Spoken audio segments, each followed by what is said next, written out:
नमस्कार प्यारे बच्चों, आपकी अपनी कोचिंग सुमन हिंदी क्लास में आपका हार्दिक अभिनंदन है। मुझे पूरा विश्वास है आप लोग स्वस्थ होंगे, मस्त होंगे और बहुत अच्छी तरह अपनी पढ़ाई कर रहे होंगे। और बेटा, मेरा यही आशीर्वाद है आपकी एक सीट पक्की हो। तो आज हम देखते हैं हिंदी के 25 अति महत्वपूर्ण प्रश्न। ये प्रैक्टिस सेट 13 है। तो देखते हैं इन प्रश्नों को। प्रश्न 1, इनमें से अपभ्रंश भाषा का काल कौन सा है? ए 1000 ईस्वी पूर्व से 500 ईस्वी पूर्व तक, बी 1500 ईस्वी पूर्व से 500 ईस्वी पूर्व तक, सी 500 ईस्वी पूर्व से 100 ईस्वी पूर्व तक, डी 500 ईस्वी पूर्व से 1000 ईस्वी तक। इसका विकल्प डी सही है, 500 ईस्वी पूर्व से 1000 ईस्वी तक। अगला प्रश्न 2, निम्नलिखित कंठ ध्वनियाँ में कौन सी हैं? ए का खा, बी या रा, सी चा जा, डी टा अड़ा। इसका विकल्प ए सही है, का खा। तो बच्चों, स्पर्श व्यंजन को 5 भागों में बांटा गया है: कवर्ग, चवर्ग, टवर्ग, तवर्ग और पवर्ग। तो इसमें से का, खा, गा, घा, अंगा, इनका उच्चारण स्थान कंठ होता है, इसलिए ये कंठ ध्वनियाँ हैं। यदि आपसे प्रश्न पूछा जाए कि तालव्य ध्वनि कौन सी है, तो चा, छा, जा, झा, या, ये क्या होती हैं? तालव्य ध्वनियाँ। टा, ठा, डा, ढा, अड़ा, इनका उच्चारण स्थान होता है मूर्धा या मूर्धन। ता, था, दा, धा, ना, इनका उच्चारण स्थान होता है दंत या दांत। पा, फा, बा, भा, मा, इसका उच्चारण स्थान होता है ओष्ठ या ओष्ठ है। तो ये कंठ ध्वनियाँ किसकी किसकी होती हैं? तो बच्चों, छोटा आ, बड़ा आ, इसका भी उच्चारण स्थान कंठ होता है। इसके अतिरिक्त हा का उच्चारण स्थान भी कंठ है। इसके अतिरिक्त विसर्ग, जो किसी शब्द के बगल में 2 बिंदी रहती है, उसको हम विसर्ग कहती हैं। विसर्ग का उच्चारण स्थान भी कंठ होता है। और का, खा, गा, घा, अंगा, इनका उच्चारण स्थान भी कंठ है। और जो अंगा आता है उसका उच्चारण स्थान कंठ और नासिक दोनों है, क्योंकि वो पंचम वर्ण है। अगला प्रश्न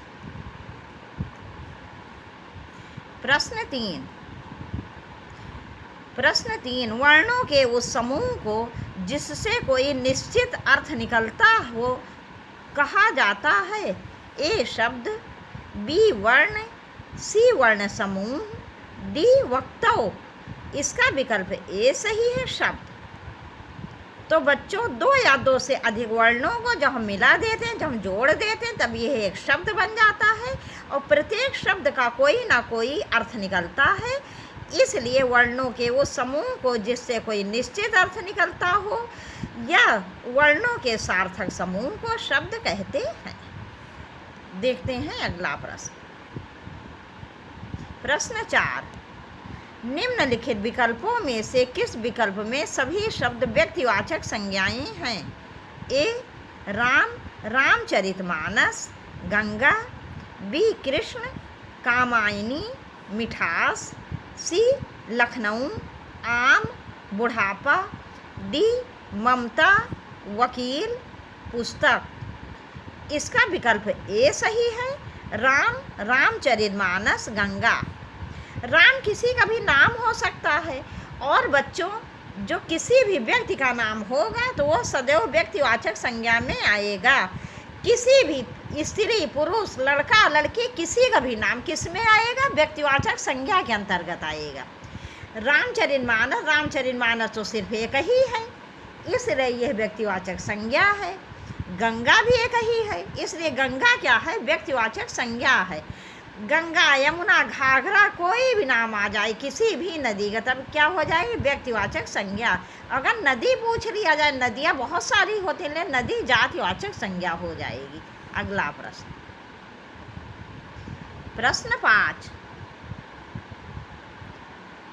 5, ऊट शब्द का स्त्रीलिंग रूप है? ए ऊटी, सी ऊटे, बी ऊँटनी, डी ऊँटीन, इसका विकल्प बी सही है ऊँटनी, इसका विकल्प बी सही है ऊँटनी। अगला प्रश्न,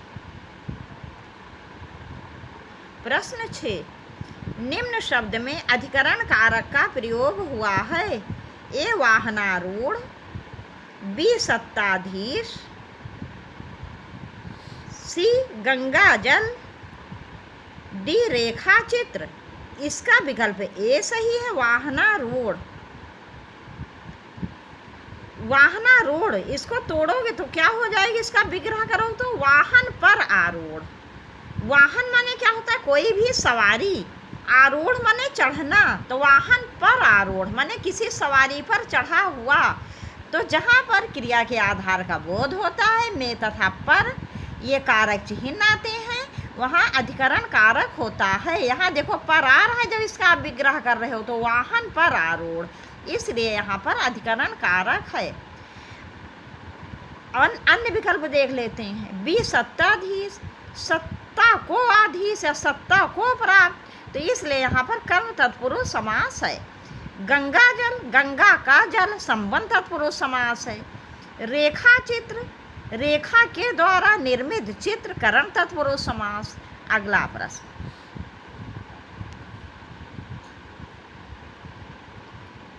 प्रश्न 7, निम्नलिखित जोड़ों में से उत्तम पुरुष वाले जोड़ों को पहचानिए।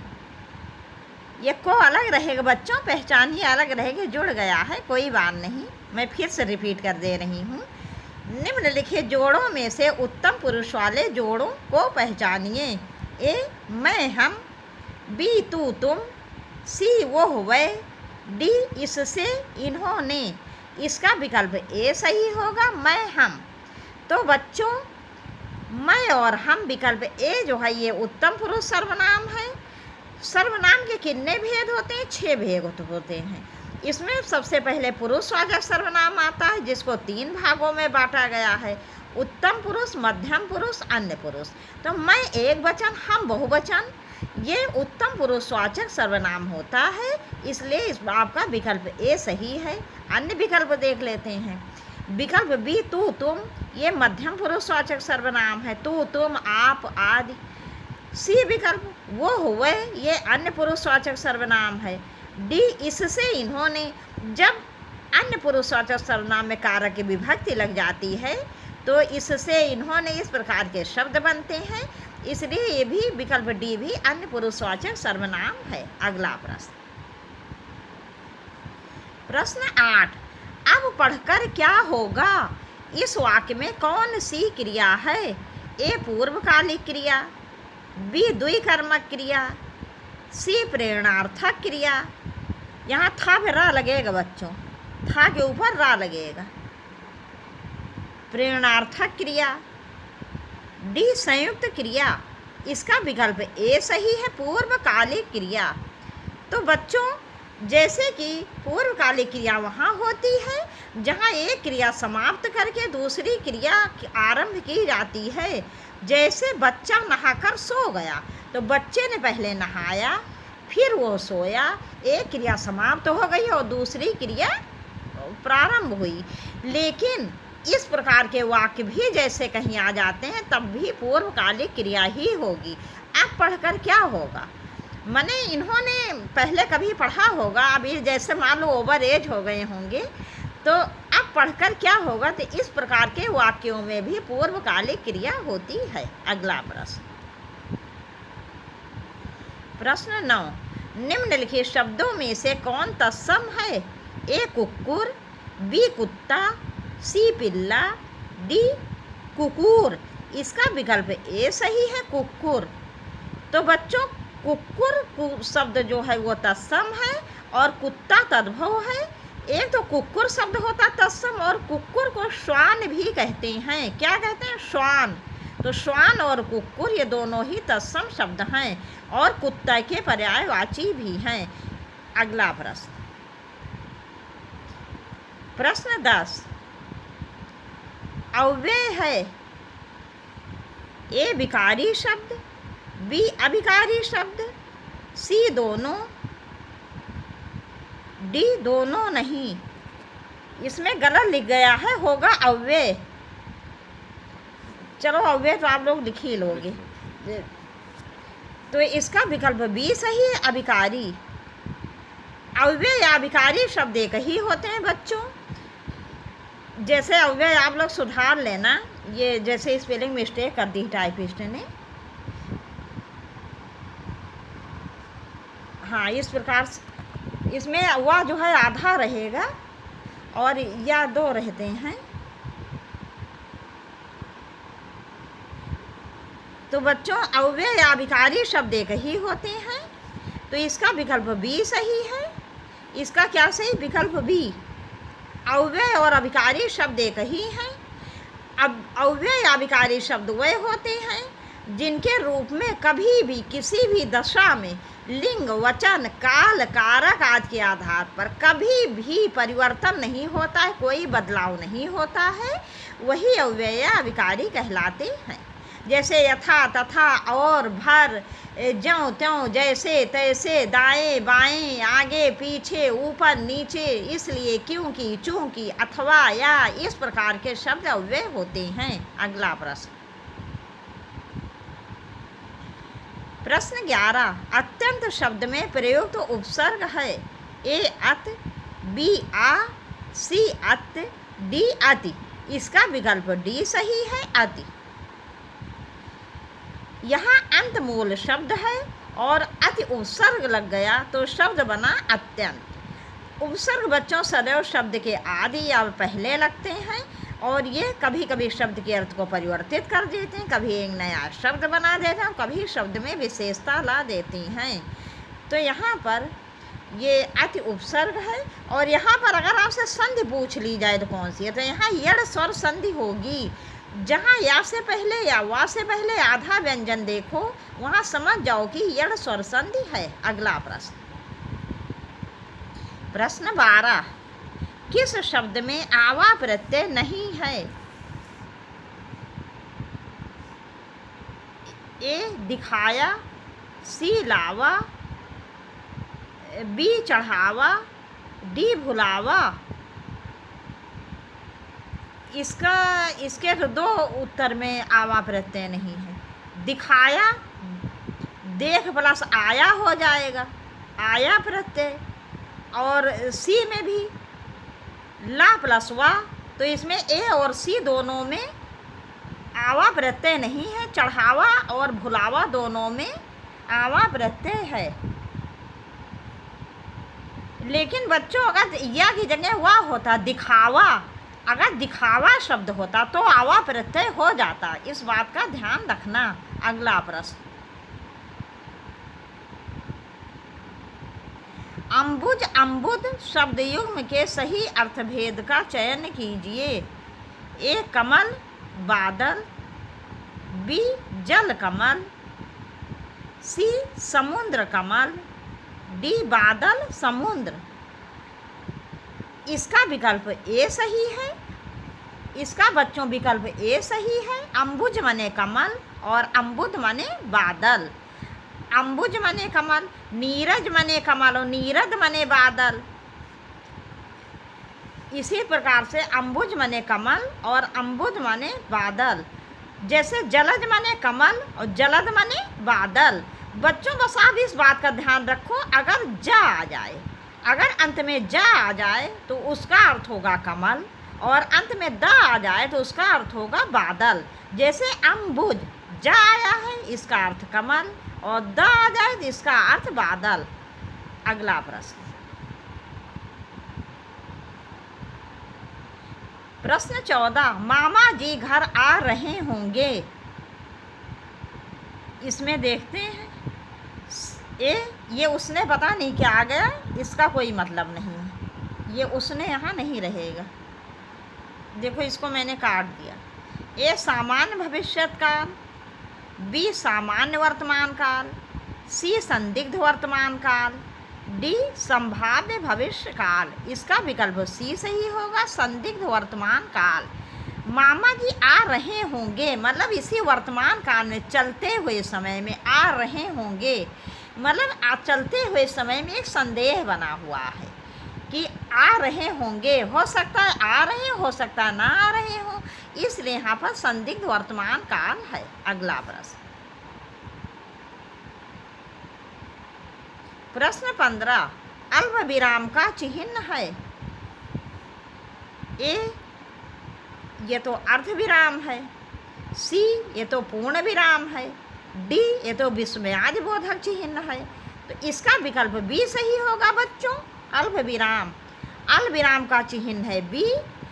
बच्चों अल्प विराम का प्रयोग, इस बात का ध्यान रखना, विराम चिन्हों में सबसे अधिक प्रयोग किए जाने वाला चिन्ह है ये।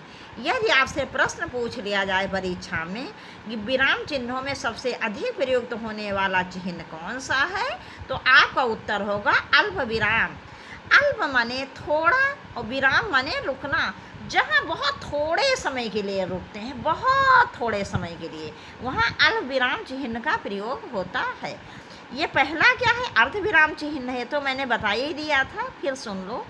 और ये सी क्या है, पूर्ण विराम चिन्ह है। जहाँ वाक्य पूरी तरह समाप्त हो जाता है वहाँ पूर्ण विराम चिन्ह का प्रयोग होता है। विकल्प डी क्या है, विस्मयाद बोधक चिन्ह है। जहाँ पूर्ण विराम के नीचे एक बिंदी लग जाती है उसे विस्मय या विस्मयाद बोधक चिन्ह कहते हैं। जहाँ हर्ष, शोक, आश्चर्य, घृणा आदि का बोध होता है या किसी को संबोधित किया जाता है वहाँ विस्मय या विस्मयाद बोधक चिन्ह का प्रयोग होता है। अगला प्रश्न, प्रश्न 16 मनोहर में संधि है। ए मनः प्लस हर, बी मनो प्लस हर, सी मन प्लस ओहर, डी मनो प्लस रा। इसका विकल्प ए सही है, मनः प्लस हर। यहाँ विसर्ग संधि है। विसर्ग संधि में पहले विसर्ग रहता है और दूसरा पद वर्ण जो होता है वो स्वर या व्यंजन में से कुछ भी हो सकता है। अगला प्रश्न, प्रश्न 17 राम कृष्णों में कौन सा समास है। ए अव्ययी भाव, बी द्वंद्व समास, सी तत्पुरुष समास। ये समास होगा बच्चों। डी बहुब्रीहि। तो चाहे राम कृष्ण आ जाए मिला हुआ या राम कृष्ण आ जाए, होगा क्या, द्वंद्व समास। तो इसको तोड़ देंगे, रामा चा कृष्णा चा, और वैसे राम और कृष्ण, राम कृष्ण अगर आ जाए इसी तरह से तो क्या हो जाएगा हिंदी में, राम और कृष्ण। जहाँ दोनों पदों में से कोई कम या ज़्यादा नहीं होता, दोनों पदों की प्रधानता होती, वहाँ द्वंद्व समास होता है। अव्ययी भाव समास कहाँ होता है बच्चों, जहाँ पहला पद अव्यय या उपसर्ग होता है वहाँ अव्ययी भाव समास होता है। जैसे यथा, तथा, आ, इस प्रकार से।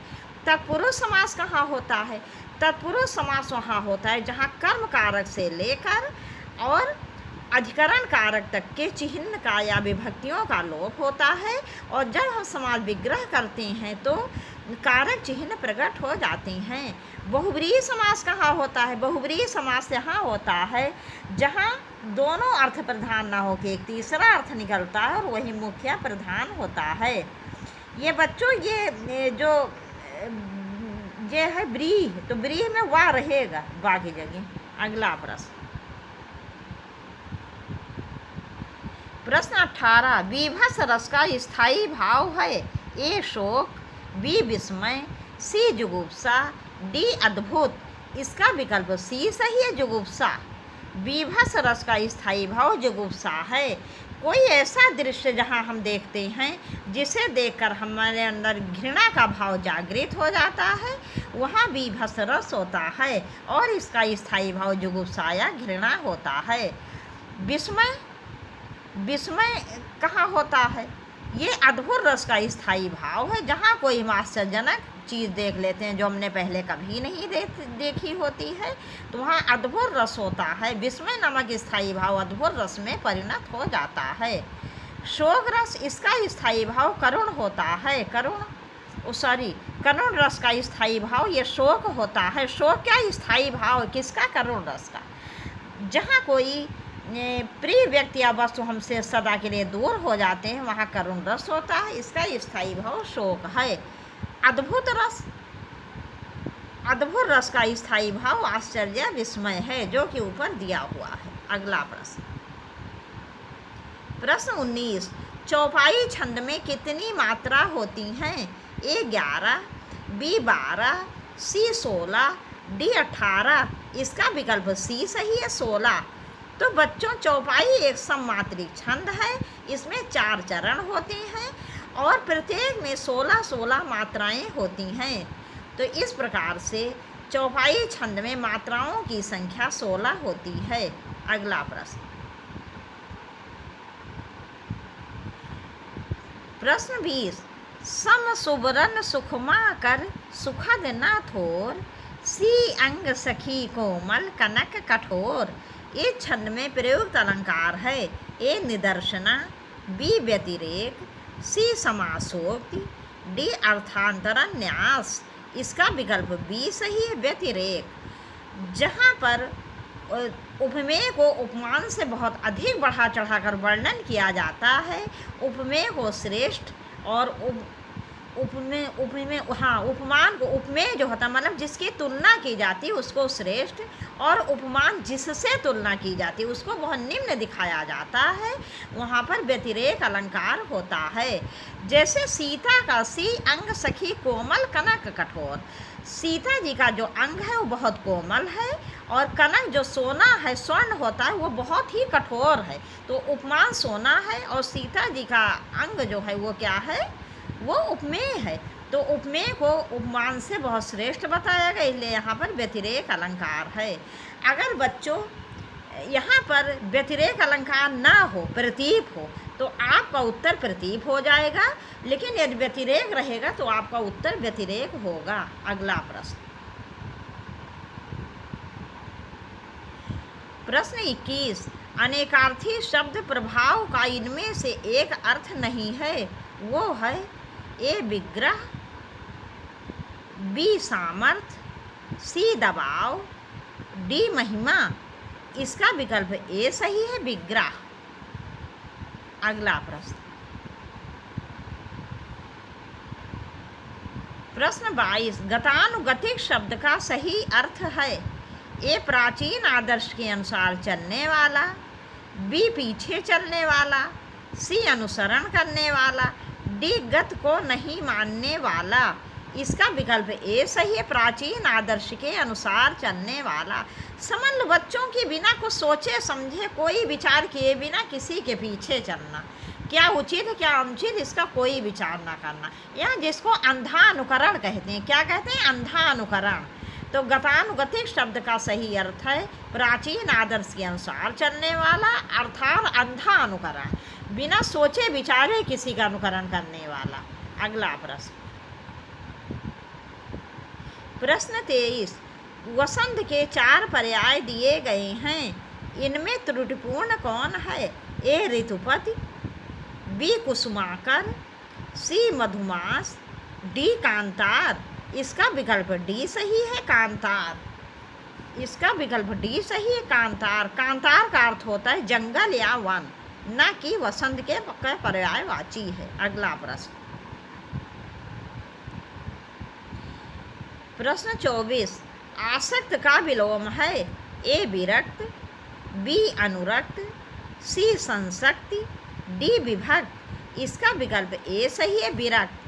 आसक्त माने किसी चीज़ में बिल्कुल जुड़ जाना, बहुत ज़्यादा हो जाना, उससे बहुत ज़्यादा मतलब प्रेम हो जाना, उससे अलग ना रह पाना। और विरक्त का क्या अर्थ होता है? अलग हो जाना पूरी तरह से। तो आसक्त का विलोम होगा विरक्त। अगला प्रश्न, प्रश्न 25 तथा इस वीडियो का अंतिम प्रश्न। भई गति साप छछूदर केरी लोकोक्ति का अर्थ है।